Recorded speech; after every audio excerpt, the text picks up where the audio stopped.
किराएदार बेटा। उठ जा नालायक, सुबह के 8 बजने को है। तुझे एग्जाम नहीं देना क्या? थोड़ी देर और सोने दीजिए ना पापा। तू उठता या फिर मैं तेरे ऊपर पानी फेंकूं? रोज गधों की तरह सोता रहता। पेपर की कोई टेंशन ही नहीं है। और एक हमारा समय था जब हम पेपर में फेल होने के डर से रात भर पढ़ा करते थे, सो ही नहीं पाते थे। तो क्या अब आप उसका बदला मुझसे लेंगे? मैं 15 मिनट बाद उठ जाऊंगा, आप प्लीज जाइए, मुझे डिस्टर्ब मत कीजिए। इतना कहकर रौनक रजाई ढककर फिर से सो जाता है। ऐसा नहीं मानेगा, रुक मैं अभी पानी लेकर आता हूँ। बस फिर क्या था, इतना कहकर वो भागते हुए बाथरूम में जाते हैं और पानी की एक बड़ी सी बाल्टी लाकर रौनक के ऊपर फेंक देते हैं। पानी पड़ते ही रौनक झट से उठ जाता है। ये आपने क्या किया पापा? अब तू उठेगा नहीं तो यही करना पड़ेगा ना। वैसे थैंक्स डैड, आपके कारण ना अब मुझे नहाने की भी जरूरत नहीं पड़ेगी। चलिए अब आप माँ से बोलकर मेरे कपड़े निकलवा दीजिए, तब तक मैं ब्रश कर लेता हूँ। वैसे कल ना आप एक काम और करना, नहलाने के साथ साथ मुझे ब्रश भी करवा देना। ये ब्रश करने में ना मुझे बहुत आलस आता है। रौनक की बातों से अरविंद का मुंह खुला का खुला रह जाता है। वो अपनी पत्नी कमला के पास जाता है और रौनक की हरकतों के बारे में बताता है, जिसे सुन उसकी पत्नी हंसने लगती है। तुम अपने बेटे को समझाने के बजाय हंस रही हो। रौनक बच्चा है, धीरे धीरे सुधर जाएगा। आप क्यों उसके पीछे पड़े रहते हो? अभी नहीं सुधरेगा तो कब सुधरेगा? 10वीं क्लास में है रौनक, वो अब कोई बच्चा नहीं रहा। अरविंद की इतना बोलते ही वहाँ रौनक भी आ जाता है। क्या डैड, मैंने आपको एक काम दिया था, वो भी नहीं हुआ आपसे। अरे क्या हुआ बेटा? माँ, मैंने डैड से बोला था कि वो आपको बोलकर मेरे स्कूल की यूनिफॉर्म निकाल दे, लेकिन मेरे पीछे पड़ने के अलावा इनसे एक काम ढंग से नहीं होता। देख रही हो कमला, देख रही हो अपने लाडले को? अरे आप चुप रहिए जी। चलो बेटा, मैं तुम्हें कपड़े निकाल कर दे देती हूँ बस। ऐसे ही साल पर साल बीतते जाते हैं, लेकिन रौनक के रवैये में कोई बदलाव नहीं आता। वो पहले से भी ज्यादा आलसी और पूरी तरह अपने माता पिता पर निर्भर हो जाता है। 2 साल बाद नहीं, कहाँ गायब रहता है पूरे दिन? अब तक तो आ जाना चाहिए था। अरे आप इतनी फिक्र क्यों कर रहे हैं उसकी? दोस्तों के साथ खेल रहा होगा, आ जाएगा अभी। ये कोई टाइम है खेलने का?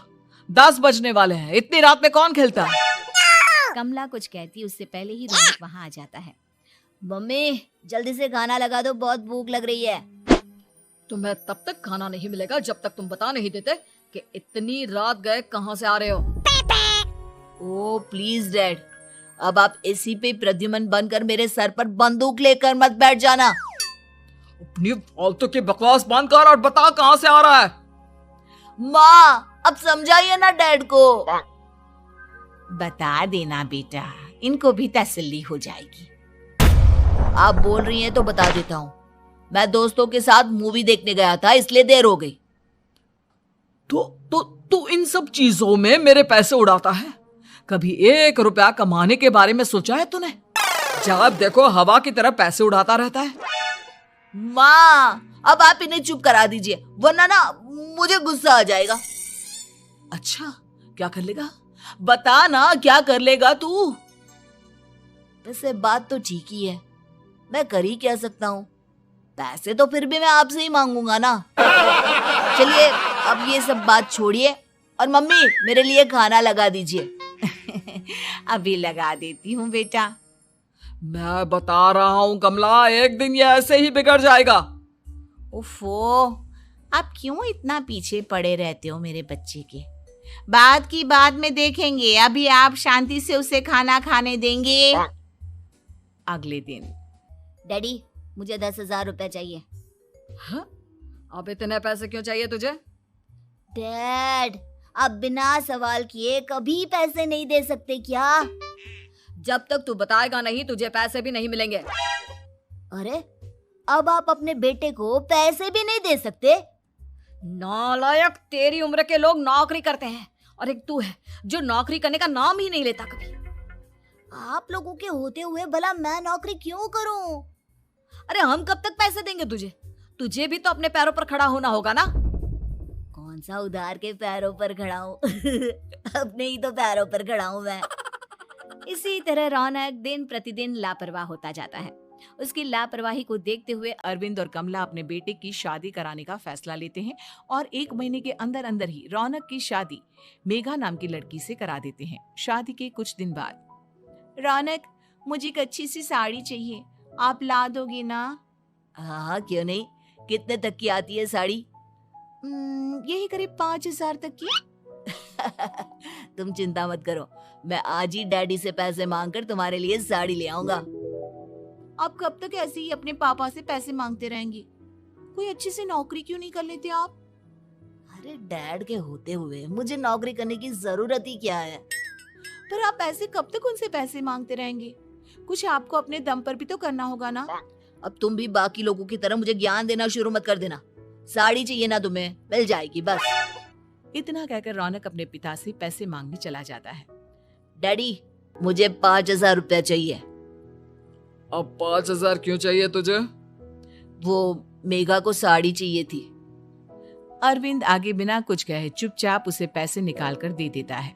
कुछ दिन बाद, तुम्हें नहीं लगता कमला, रौनक हम पर पहले से भी ज्यादा डिपेंड हो गया है? मुझे तो अब उसके भविष्य की चिंता होने लगी है। कल को हमें कुछ हो गया तो वो क्या करेगा? काश तुमने पहले ये सोच लिया होता तो आज हमारा बेटा इतना लापरवाह नहीं होता। तब मुझे कहाँ पता था कि मेरा लाड प्यार उसे इतना बिगाड़ देगा कि वो इस हद तक लापरवाह बन जाएगा। कोई बात नहीं, अभी भी देर नहीं हुई। मुझे पता है उसे कैसे सुधारा जा सकता है। कैसे? अरविंद कुछ कहता उससे पहले रौनक वहां आ जाता है और पैसों के लिए हाथ फैलाने लगता है। डैड, मैं और मेघा बाहर घूमने जाना चाहते हैं। अरे वाह, ये आज सूरज कहाँ से निकला है? Dad please. अच्छा चलो अब मुद्दे की बात करो। मुझे अब 25,000 चाहिए। अब तुम्हें 1 रुपया भी नहीं मिलने वाला। अगर तुम्हें पैसों की इतनी ही जरूरत है तो कोई ढंग की नौकरी कर लो। मम्मी, आप कुछ कहिए ना डैड को। बेटा, वो गलत क्या बोल रहे हैं? ये सब हम तेरे भले के लिए ही तो कर रहे हैं। मम्मा, मैंने बताया ना आपको, मुझे नहीं करनी कोई जॉब वॉब। तो ठीक है, निकल जाओ हमारे घर से। तुम्हारे जैसे लोगों के लिए मैंने ये घर खड़ा नहीं किया है।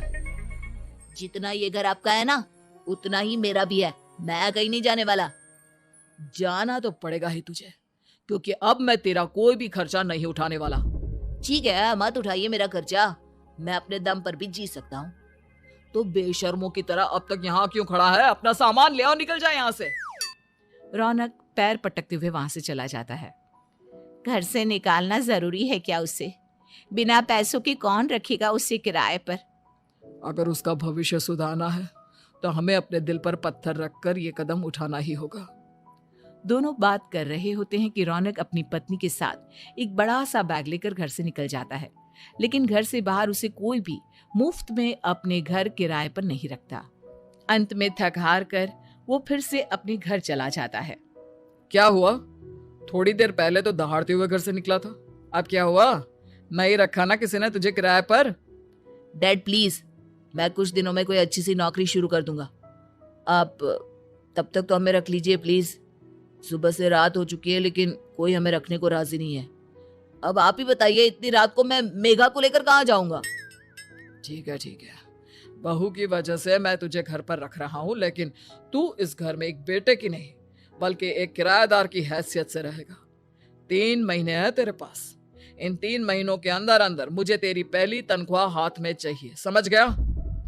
पक्का डैड, इन 3 महीनों के अंदर अंदर तो कोई बढ़िया सी नौकरी ढूंढ ही लूंगा मैं। ऐसे ही धीरे धीरे समय बीतने लगता है और अरविंद के दिए 3 महीनों में से 2 महीने बीत चुके होते हैं। पापा जी ने हमें 3 महीने दिए थे, जिसमें से 2 महीने तो बीत चुके हैं। अब ये आखिरी महीना बचा है। अरे तुम चिंता मत करो, आज मेरा ना 2 जगह इंटरव्यू है, दोनों में से कहीं ना कहीं तो जॉब लगी जाएगी। अच्छा, all the best. Raunak interview के लिए निकल जाता है, जिसके बाद शाम में रौनक घर आता है। कैसा गया इंटरव्यू? आपकी नौकरी लगी या नहीं? अरे पहले सांस तो ले लेने दो अच्छे से। बताइए ना, मुझसे तो जरा भी इंतजार नहीं हो रहा है। वो दरअसल बात यह है कि मेरी नौकरी तो लग चुकी है, लेकिन पैसे बहुत कम है। कितने पैसे हैं? 15,000। इतने में अरविंद और कमला मिठाई का डिब्बा लेकर आ जाते हैं। बधाई हो बेटा। हम जानते थे तेरी जॉब जरूर लगेगी। लेकिन मेरी सैलरी बहुत कम है मम्मा। कम है तो क्या हुआ, धीरे धीरे बढ़ जाएगी। हाँ बेटा, हम तो बस चाहते थे कि तू अपने पैरों पर खड़ा हो जाए। मतलब अब आप मुझे घर से नहीं निकालेंगे? नहीं, ये सब हमने तुझे जिम्मेदार इंसान बनाने के लिए किया था। Thank you mummy papa. अगर आप दोनों ऐसा नहीं करते तो मुझे कभी अपनी जिम्मेदारियों का एहसास तक नहीं होता। आज आपने मुझे सिखा दिया कि इंसान का अपने पैरों पर खड़ा होना भी जरूरी होता है। इतना कहकर रौनक झट से अपने माता पिता के गले लग जाता है और अपनी कमाई की पहली तनख्वाह वो अपने माता पिता के हाथ में सौंपता है। इस तरह रौनक एक गैर जिम्मेदार व्यक्ति से एक जिम्मेदार व्यक्ति बन जाता है।